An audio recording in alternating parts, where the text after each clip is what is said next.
Native American Representation in Film and Television by Alex Dixon. Native Americans have been struggling to be able to play accurate and authentic roles in films since the creation of the Native American Indian character. Like many minorities, the portrayal of Native Americans has been largely fed by stereotypes. These stereotypes have been fueled for centuries by colonization, genocide, and land encroachment. In early cinematic history, the way Native Americans were shown in film has been oftentimes looked back in today's society as racist. In the traditional sense, the Native American archetype plays upon tropes of being the aggressive savage, or just a generally violent villain. This vision is seen as contrasting, typically, against a commonly white cowboy hero. Even in kids' movies, the sole idea of race making the character different could not be extinguished. However, late in the 20th century, films began to show Native Americans in a better, more accurate light. Two examples from Disney movies show how time has changed societal views on Native Americans, but only ever so slightly.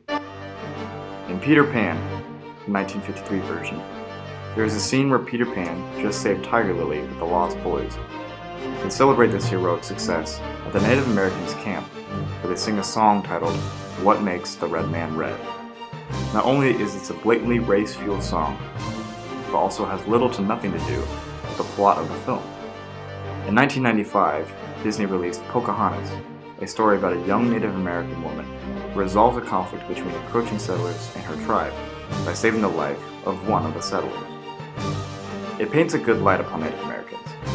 However, there is one scene where the natives and the settlers are singing a song where they are each calling each other savages. This song attempts to show that both sides can be seen as savages, but it still continues to build upon the savage stereotype given to Native Americans. Disney is not the only film company guilty of playing upon stereotypes. Hollywood, in general, took the stereotype view of Native Americans, whitewashed it, and then applied that to most characters. Practically every Native American portrayed in the earliest films had animal skin for clothing, feathers in their hair, carried knives or spears, and enjoyed fighting anyone who came onto their land. The truth of Native Americans is that they are made up of several different cultures and peoples and should not be categorized into the same trope. A classic example of Hollywood whitewashing of Native Americans comes in the film The Far Horizons, a story about the journey of Lewis and Clark and their helping navigator, Sacagawea. In the film, the character of Sacagawea is seen falling in love with Clark, and the relationship between the two ultimately cannot work out due to racial prejudices on both sides, when in reality, we know from Lewis and Clark's diaries that Sacagawea played an important role in their discovery of the West Coast. Sacagawea was known as intelligent, strong, and independent, and was never known for being romantically involved with Clark. Also, unsurprisingly, Sacagawea was played by a white woman in the film. The most recent Hollywood whitewash comes from none other than Disney, with their film The Lone Ranger in 2013. In The Lone Ranger, white actor Johnny Depp was playing the Native American character of Tonto.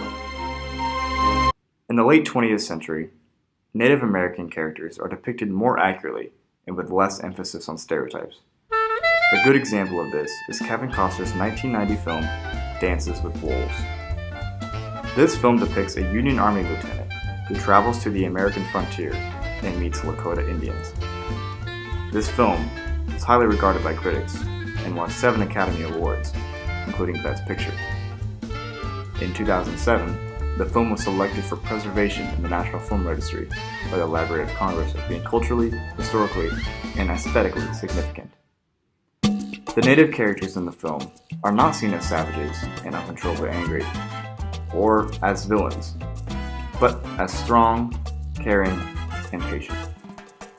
Hollywood has come a long way in representing Native American characters in film, but we still have a way to go. Whitewashing the history of Native peoples will hopefully diminish in time, and we'll see stronger roles for Native American characters, as well as the actors who portray them.